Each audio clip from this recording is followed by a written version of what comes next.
May stress ka naman talaga. Mamamayan.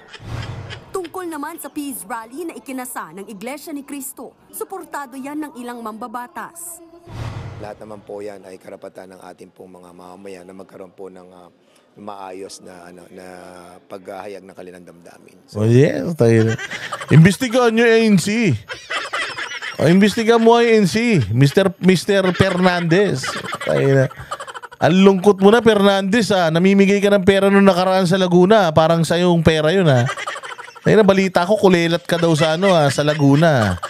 Ha, Fernandez? Yun na kasing sama ng ugali mo, eh. Ang sama ng ugali mo na iparitoke mo yung mukha mo, pero yung ugali mo hindi mo ipinaritoke, eh. Ayan tuloy, galit na galit sa iyo yung mga taga Laguna. Oo, balita ko, matatalo ka daw, ah. Tangina, buti nga sa'yo. Nakikita nyo yung sinasabi ko. Ito yung hindi nagigets na itong mga loyalista nga, eh. Nakikita nyo lahat sila na sinasabi nila na tama naman yung ginawa ng INC. Alam nyo kung bakit? Ang galing nga ng INC. Sobrang galing nila. Itinaon nila yung kanilang itinaon nila yung kanilang pagtindig kung kailan eleksyon na alam nila lahat yan manliligaw sa kanila.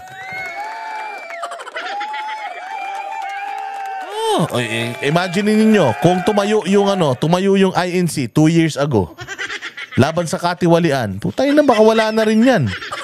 Baka naghukay na rin si Tory dyan. O, tingnan yung mga ulol. Diba, pucha? Mantakin mo, tinututulan nitong INC yung impeachment ni BP. Tapos sasabihin niya na okay lang yan. Lahat naman tayo merong karapatan ng malayang pagpapahayag. Ulol! Tanginan nyo. Pag nanalo kayo, kakanain nyo yung Iglesia ni Cristo, mga ulol kayo. Style nyo. Tanginan nyo. Textbook yan, katarantaduhan yan. Oo, alam nyo na pag kinanan nyo ang INC ngayon, wala kayong boto dyan sa Laguna, ang daming kapilya ng INC dyan. Pucha, akala mo ba, Dan Fernandez, sa mga pagsimpatya-simpatya mo na pag-agree mo sa INC, boto ka nila? Bistado na kayo yung pinagagawa nyo sa Quadcom tsaka dyan sa good government. Pinagsasasabi nyo. mabuhay po ang INC. Yes, mabuhay ang INC. Tayo na mo. Ulul. Puta, meron pa siyang mabuhay ang INC. Tayo to. Loko-loko. Si Duterte nga, tinraidor nyo eh. Tangina, si Duterte nga, tinraidor nyo, INC pa. Pag nanalo kayo, lalo na nakabalik ka sa Kongreso, puta, nakakanain mo yung INC. Ulul. Lokohin mo, lelang mo. Ito pa, diretso. Nire-respeto naman daw ni Teacher. Putang ina, ito pa isang tanga, Nire-respeto, walang respeto to putang inan to, pero nire-respeto niya. Wala ka, akala mo makakakuha ka sa boto ng boto sa INC, gaga? Wala kang makukuha ng boto sa INC. Guilty ka sa child abuse. Ano pinagsasasabi mo? Gaga, kayo nag-file ng impeachment eh. Kayo ang kaliwat kanan nagkakaso kay VP Sara Duterte dyan sa gusto magpa-impeach kay kay Inday Sara. Ngayon, itong mga basher, ngayon nyo sabihin na walang epekto yaang rally ng INC. Ngayon, bilis. Ano sasabihin netong Tolonges na to? Party List Representative Franz Castro ang peace rally ng INC. Pero sa tingin niya, layo nitong protektahan si VP Sara. Baka pagtatakip lang ito doon sa... Hindi pagtatakip, tanga. Talagang pro-VP Sara itong rally na to. Pinagsasabi mo baka pagtatakip. Impeachment kay Sara Duterte, sana naman hindi pagtakpan nitong rally na ito. Bobo talaga. Napaka-bobo talaga nitong taon to. Bakit? Nakalagay na nga dun eh. Peace rally in support to President Bongbong Marcos's pronouncement that he's not supporting any impeachment attempts for BP Sara. Natural, yung rally na yan, pagtatakpan talaga or gusto nilang hindi matuloy yung impeachment, putang inan to. Paano naging teacher tong boba na to?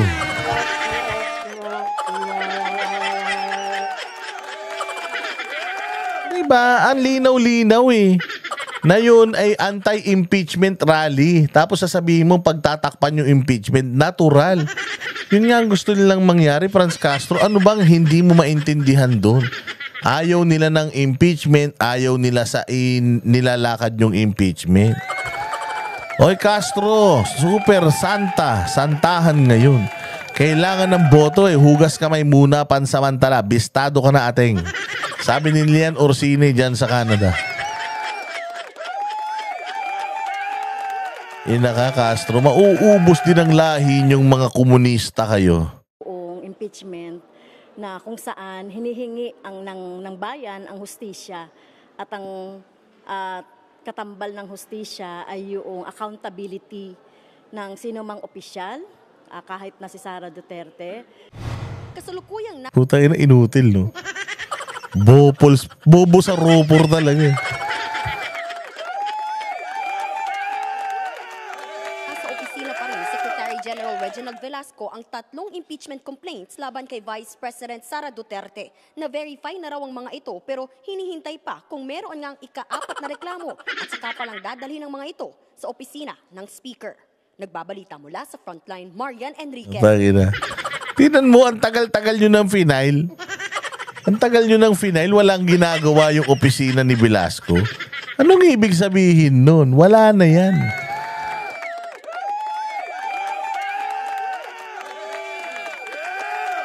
Oh, ito pa isa. Ito pa isang makapalang muka.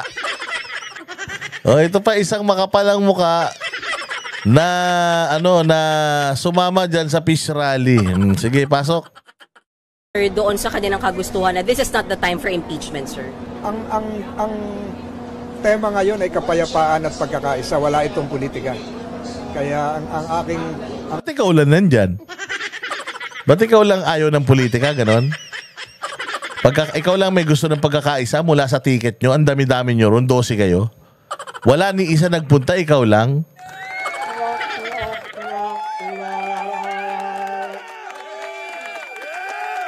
Ang aking pagdalo dito ay para po sa pagkakaisa at sa malawakang pagkakaunawaan ng lahat ng ating mga kababayan, kahit ano po ang partidong kinagagalawan, kahit ano po ang IVP Kak, salamat kayo Mr. Chair. Salamat sa iyong first super on the live stream. Salamat po. din. Ang tama po ang panawagan ng Iglesia ni Cristo na isa lamang po ang bandila ng Pilipinas. The INC is supporting the President's claims, sir, not the time for impeachment. Noong binanggit yun ni Presidente BBM, kung hindi ako nagkakamali, ay parang ako yung katabi sa Quezon.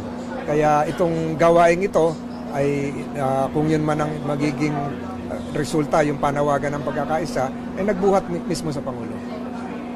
Sorry to ask, syempre kayo po yung handle ng impeachment sakaling umakyat sa Senate. Hindi ba Aso eh. Oo, so talagang ito, pinalalabas nila na ito ay rally para kay Bongbong Marcos. Rally ng INC to para suportahan si Bongbong Marcos. Tanginan yan. Pero susuportahan si Bongbong Marcos na protektahan si Inday Sara. Alam naman natin na hindi yun ang gusto talaga ni Bongbong Marcos. O, imaginein mo, ang sakit na ng ulo ni Bongbong ngayon. Bakit? Kasi alam naman natin na gusto niya talagang ma-impeach si BP Sara. O, dahil sa galit niya, di ba? Alam naman natin yun eh. O, imaginein mo, sinusuportahan ni Tolentino at ng INC yung impeachment, yung mga hindi pag-i-impeach kay VP Sara or pag-unite. Puta, paano na ngayon mag-uutos si Bongbong Marcos kung alam niya na yung Iglesia ni Cristo nakabantay sa kanya? At ito matindi.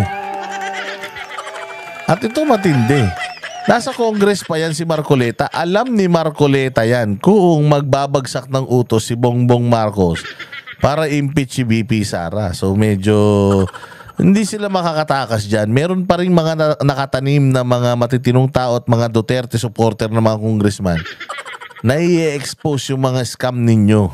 Ito parang Hindi naman ito tungkol sa impeachment yung panawagan ng kapayapaan at pagkakaisa. Anong hindi tungkol sa impeachment? Tanginan talaga to si Tolentino, tanga rin eh. Anong hindi tungkol sa impeachment? Ang linaw na nga eh. Sinabi pa nga sa speech diyan kanina na ito pong rally na ito ay para suportahan si Bongbong Marcos doon sa kanyang panawagan na wag i-impeach si BP Sara. Anong hindi yan para sa impeachment? Anong pinagsasabi mo? Even yung mga kasamahan mo sa Senado are saying, wala kaming ano dyan. As much as if we are to choose, ayaw namin ng impeachment na yan kasi divisive.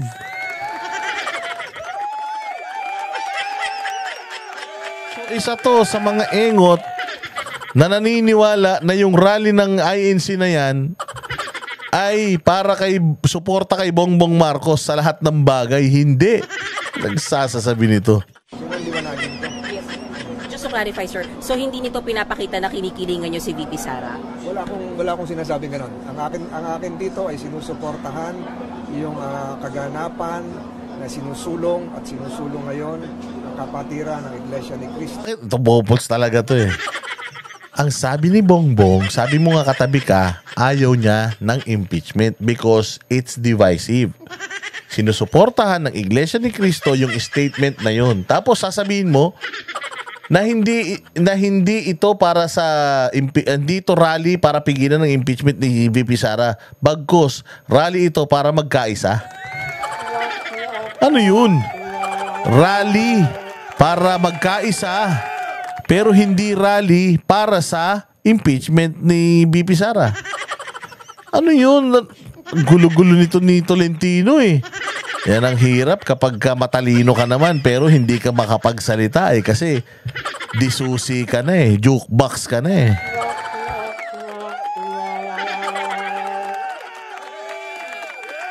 At naniniwala ako na tamang mahalagang hakbang yan sa pagbubukas ng bagong taon na ipakita, ipadama sa buong sambayanan ang kailangan natin ng pagkakaisa. Wala ka na, Tolentino. Wala ka na. Butya, hindi kayo buboto ng iglesia. Wala ka na. Lumubog ang karir mo, sir. Tapos na maliligayang araw mo. Mahalaga, sir, yung unity during this time, sir. Mag-election. Ang dami hong problema ng ating bansa. Ang daming kinakaharap. Ang daming panghamon kakaharapin. Oh, ang daming problema. O sino may kasalanan? Kung ang daming problema, o bakit tumakbo ka doon sa gumagawa ng problema? Tumakbo ka under doon sa dahilan ng problema. Dami palang problema, doon ka pa sumama sa gumagawa ng problema. Anong tawag sa'yo? Eh di problema din.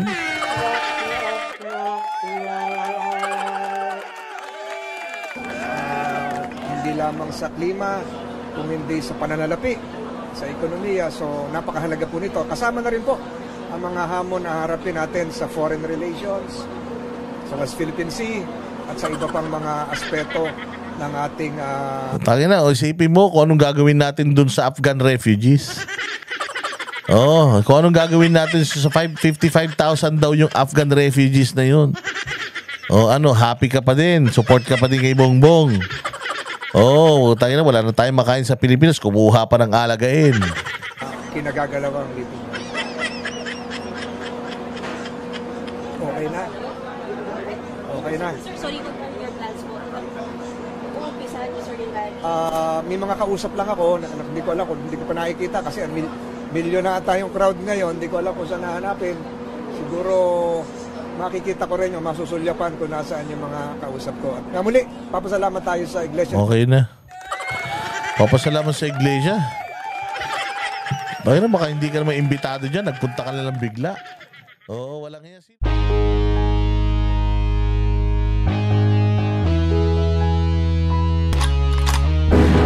Yan ang Banateros, walang inuurungan. Pag tama palakpakan, pag mali ay babanatan. Yan ang Banateros, boses ng ordinaryong Pilipino. Banateros ay walang maka